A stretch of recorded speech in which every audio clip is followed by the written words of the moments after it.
ગઈકાલે રાજકોટમાં ઇન્દિરા સર્કલ ખાતે રાજકોટની જે બીઆરટીએસ બસ છે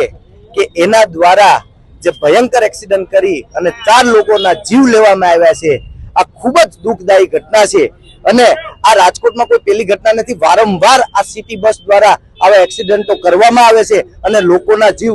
લેવામાં આવે છે। ક્યાંક આ સિટી બસ એ યમદૂતનું વાહન બની અને આ રાજકોટની બજારોમાં રખડતો હોય, રાજકોટની રોડ પર રખડતું હોય એવું અમને લાગી રહ્યું છે। આના પહેલા પણ રાજકોટ મહાનગરપાલિકાને ઘણી વખત અમે જગાડવાનો પ્રયત્ન કર્યો હતો, પણ ક્યાંક આમાં ભારતીય જનતા પાર્ટીના આગેવાનોના ક્યાંક કોન્ટ્રાક્ટ હોય અને કમિશનર સુધી મૃત પ્રેક્ષક બને અને વારંવાર આને કોઈ પણ પ્રકારના પગલા ના લીધા એના કારણે કાલે 4 માસૂમ લોકોના એ જીવ ગયા છે। એના વિરોધમાં આજે એનએસયુઆઈ રોડ ઉપર ઉતર્યું છે કે અમારી માંગણી છે કે જે બીઆરટીએસ બસ છે એને તાત્કાલિક એનો કોન્ટ્રાક્ટ રદ કરવામાં આવે અને જ્યાં સુધી કુશળ ડ્રાઈવરોની ભરતી ના કરવામાં સારી રીતે કસોટી કરીને એની બસની જે પેલી